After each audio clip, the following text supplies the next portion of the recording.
Salut les Woodies! Aujourd'hui on va parler bois flotté, abat-jour et tubulure. Et si je vous dis qu'en moins d'1 heure vous allez faire ça? C'est canon hein? Normal, bienvenue dans les petits trucs canons! Wouh!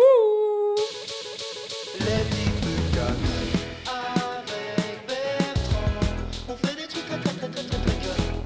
Alors mes Woodies, à la maison on prendra une visseuse, une mèche à bois 5 mm, une mèche à bois 10 mm et une scie qui coupe.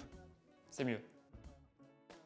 En magasin, je m'équipe d'un disque à poncer grain 50, un peu de peinture blanche, 3 vis diamètre 4 mm et longueur 30 mm, un fil électrique avec interrupteur et prise déjà montée, une tubulure diamètre 10 mm par hauteur 40 mm, une douille à vis E27, une ampoule E27, un abat-jour à pince, ça c'est une astuce. Parmi mes petites trouvailles, j'ai déniché une planche de palette, largeur 14 cm environ, et une branche de bois flotté. Pour ma Woody lampe, j'ai besoin de 30 cm de bois flotté. Là, je vais utiliser une scie manuelle parce que dans les petits trucs canons, on essaye d'utiliser le moins d'outils possible. Par contre, si vous avez chez vous une scie sauteuse, n'hésitez pas.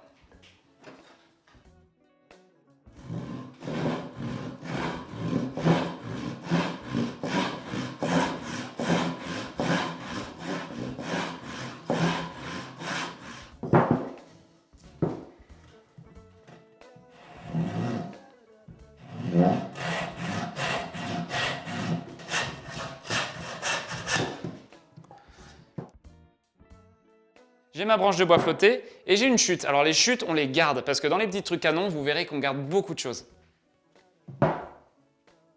Je vous présente ma petite chérie, la planche de palette. Donc, de façon générale, soit elle fait 10 cm de large, soit 14.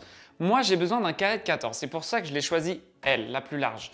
Donc, je vais faire à peu près un trait ici et j'aurai mon carré.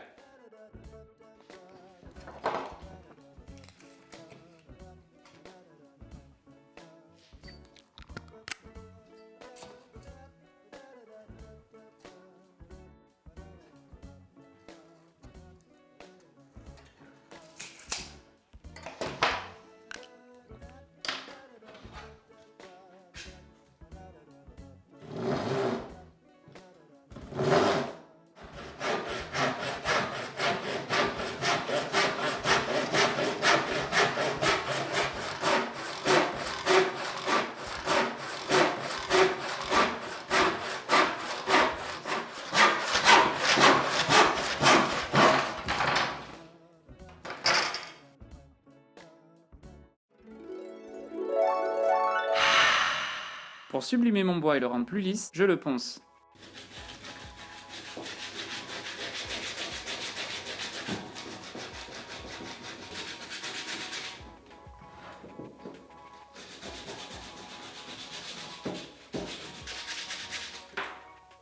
Je peux passer au bois flotté.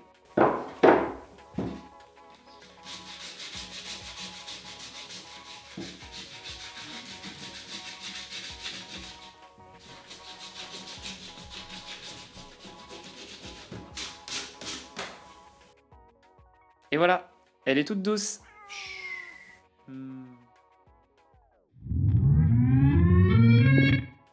Je peins mon bout de palette en blanc, grossièrement.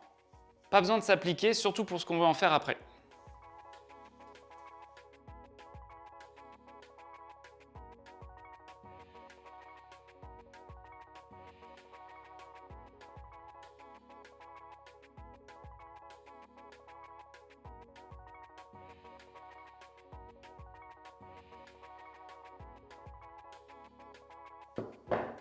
Et je laisse sécher 30 minutes.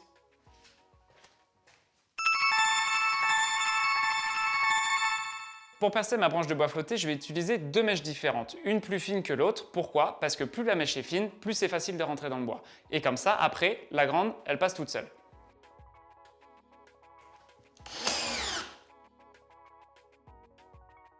Je vais percer en diagonale pour avoir une entrée et une sortie de câble.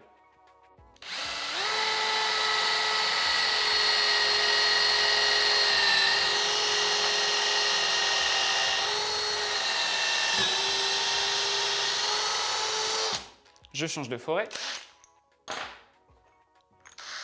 Je Je fais attention à ne pas touiller pour pas agrandir mon trou et rester bien sur un diamètre de 10.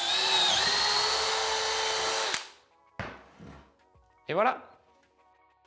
Je retourne ma palette et je vais faire 3 trous à peu près de la taille de ma branche de bois flotté. Enfin, c'est pas vraiment des trous, c'est des débuts de trous.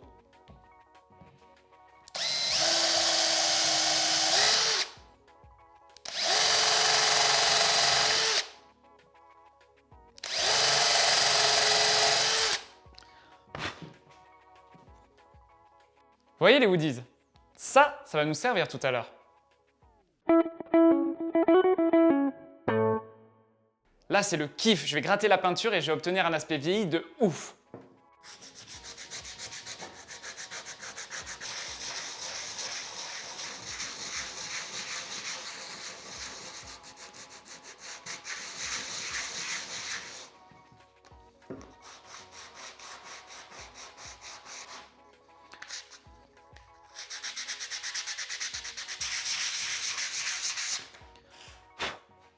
Et voilà, c'est canon.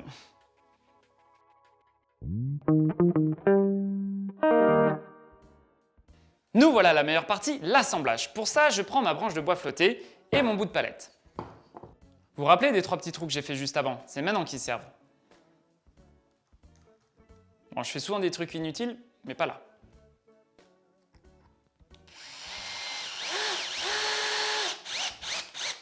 Et voilà, ça rentre tout seul, c'était pour ça.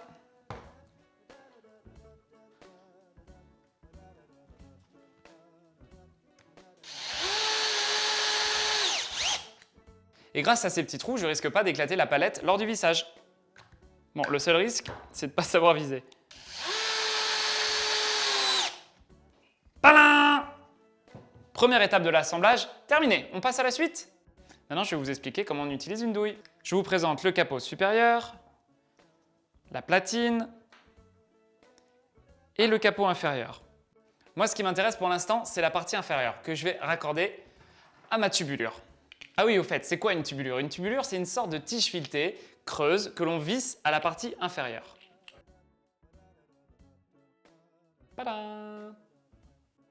Maintenant que ma tubulure est vissée au capot inférieur de ma douille, je récupère mon câble électrique et je le passe dans la branche de bois flotté, dans le trou qu'on a fait tout à l'heure. Voilà, tout simple. Ça c'est fait. Je récupère ma tubulure et le capot inférieur, je passe mon câble à l'intérieur. Tac! J'enfonce bien la tubulure dans le bois et je tire un peu mon câble aussi et voilà, c'est fixé. On laisse dépasser nos 2 petits câbles qu'on va visser à notre platine. Un câble dans un trou et l'autre forcément dans l'autre. On visse, on resserre nos câbles.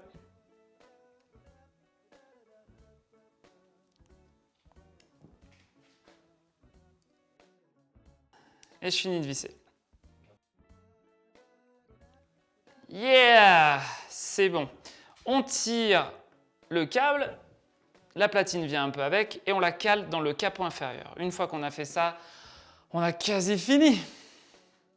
Je viens visser la partie supérieure sur ma douille. Mais dis donc, je crois qu'on a presque fini. Et voilà. L'ampoule.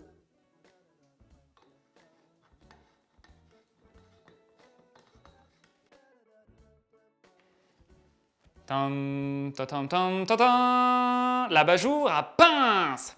Et l'avantage de cet abat-jour, c'est qu'il peut s'adapter à toutes les ampoules. Et je peux le mettre comme ça, je peux le mettre comme ça, je peux le mettre comme ça. Bon, moi je préfère comme ça. Et si ça, c'est pas du design nature, tadam! Ma lampe est terminée et comme je vous l'avais dit, elle est trop canon! Et là, vous vous dites « Oh non, Bertrand, c'est déjà terminé !» Eh ben non! Laissez un commentaire et l'un d'entre vous recevra chez lui cette super lampe. Ouah, le bol! J'espère que ça vous a plu. En tout cas, moi j'ai pris beaucoup de plaisir à partager mes astuces avec vous. Pensez à vous abonner, laissez un pouce bleu. Il ne me reste plus qu'à vous dire à très vite pour un nouveau tuto sur les petits trucs canons. Et en attendant, n'oubliez pas, je vous aime en secret.